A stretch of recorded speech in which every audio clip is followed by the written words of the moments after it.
करौली शंकर महादेव धाम से सोमवार को रोग मुक्त शोक मुक्त भारत बनाने के लिए पदयात्रा निकाली गई थी। यह पदयात्रा विभिन्न जगहों से होते हुए मंगलवार को सरसैया घाट पर पहुंची।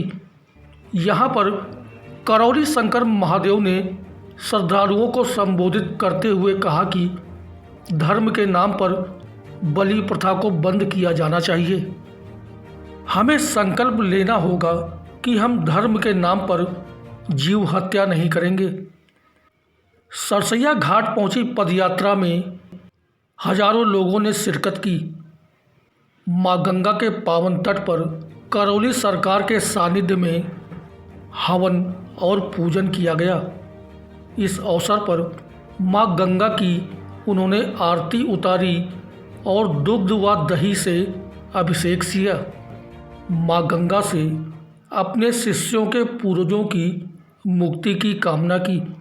यात्रा में शामिल लोग हर हर महादेव, ओम नमः शिवाय और हरि हर का उद्घोष कर रहे थे। जगह जगह यात्रा का स्वागत किया गया। सुबह सबसे पहले करौली शंकर महादेव ने भगवान शिव का अभिषेक किया और मां गंगा का पूजन कर हवन किया। सरसैया घाट से शुरू हुई पदयात्रा 4 दिनों में करौली शंकर आश्रम पहुंचेगी।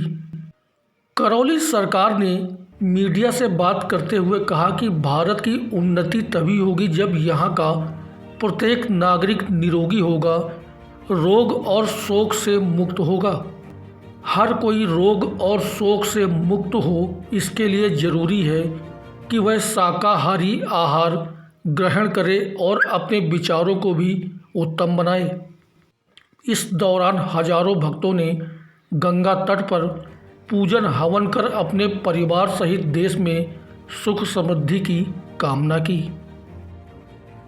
तट पे सरसैया घाट पे यहाँ से पदयात्रा ये दंडवत यात्रा शुरू होगी और करौली शंकर महादेव धाम करौली तक जाएगी।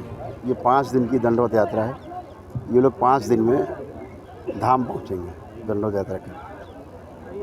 गुरु जी, एक सवाल है कि बहुत से लोगों को देखा गया कि लड्डू गोपाल को साथ में लेकर रास्ते में चलते हैं और कमर के नीचे भी रख के यात्रा करते हैं। ऐसे में उनकी महिमा का कितना गिरावट देखी जा सकती है? क्या सही चीज़ है? शास्त्रोक्त है कि पहली बात तो ये कि 8 अंगुल से ऊंची मूर्ति नहीं लेके रखना है, ना उसकी पूजन करना है। घर के पूजा घर में भी नहीं करनी चाहिए, शास्त्रोक्त है ना। और अप्रतिष्ठित मूर्तियों की पूजन नहीं करना चाहिए। आप अगर इससे बड़ी मूर्ति लेके चलते हैं जो 8 अंगुल से ऊंची है तो फिर वो अशास्त्रीय है और उसके पूजन से फिर अच्छे ना तो संदेश आते हैं परिवार में और ना ही अच्छी एनर्जी आती है। नकारात्मक ऊर्जा भंडार उसमें इकट्ठा होता है और नकारात्मक होते तमाम रोग उत्पन्न होते हैं, शारीरिक, मानसिक, आध्यात्मिक। इसलिए 8 अंगुल से ऊंची मतलब ऐसे 8 अंगुल से ऊंची मूर्ति नहीं होनी चाहिए। ऐसे लोगों के लिए क्या मैसेज है जो लेके सड़कों पे टहलते? नहीं तो वो तो भोगते हैं, वो तो भोगना ही है। अब जहर खाओगे तो फिर समस्या होगी। 10 तारीख को एक बड़ा इवेंट होने वाला है, वो इवेंट किस तरीके का होगा और क्या मैसेज देना है? नहीं, बड़ा नहीं है, वो सांकेतिक है। बड़ा तो होना था। जो करौली शंकर महादेव धाम से काशी जाना था, 11 दिन की यात्रा थी, तो चुनाव के वो देखते हुए जो लोकसभा चुनाव आ गए हैं तो स्थगित कर दिया गया था कि कोई ऐसा ना हो कि असुविधा हो। शासन प्रशासन को तमाम व्यस्तता रहती है, तो इसलिए हमने उसको स्थगित किया।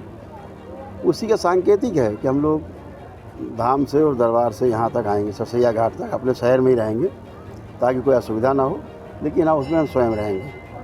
सरसैया घाट पर प्रतिदिन यात्रा भी आरती भी शुरू हो रही है लाइव प्रतिदिन। गंगा महाआरती प्रतिदिन के लिए शुरू हो चुकी है, अभी प्रतिदिन होगी।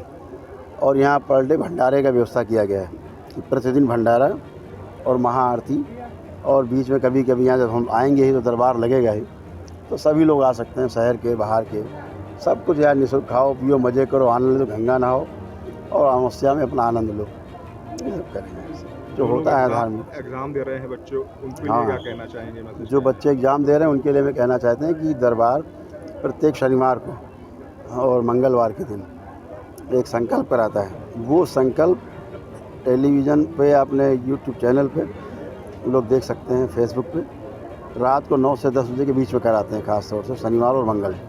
अगर वो संकल्प करते हैं तो ऐसा है, उसमें आस्था है हमारी कि उसको करने से बच्चों के जो तमाम विकार हैं मानसिक वो नष्ट होते हैं और उनकी मेधा शक्ति जो मजबूत होती है, स्मरण शक्ति बहुत मजबूत होती है और एकाग्र शक्ति बढ़ती है, पढ़ाई लिखाई अध्ययन के प्रति गहरी रुचि पैदा होती है। साथ साथ जो उनमें मानसिक बीमारियां हैं, कुछ उनके अंदर कमियां हैं जो समाज से देख करके आ गई हैं, वो भी नष्ट होती हैं। इसको आप सभी लोग प्रैक्टिकल करके देख सकते हैं कि आप घर में बच्चे को अपने स्वयं कराइए, फिर बच्चे से पूछ लीजिए, मोबाइल लैपटॉप छूट जाता है अनावश्यक। तो यही सब हम लोग MP स्क्वायर नाम से कार्यक्रम भी चला रहे हैं, स्कूल कॉलेज यूनिवर्सिटी जाके बड़े बड़े संस्थानों में, जहाँ तक 10,000 बच्चे एक साथ हम लोग मैंने एड्रेस किए हैं। तो वहाँ सबके साथ यही हुआ, कोई मोबाइल नहीं छू सकता है। अगर मानसिक बीमार बच्चा नहीं है तो फिर वो मोबाइल नहीं छू सकता है। अगर मानसिक बीमार है तो उसको मोबाइल छोड़ा जाता है, थोड़ा व्यस्त रहे, परिवार को परेशान न करे, धीरे धीरे स्वस्थ होता रहे। ठीक है।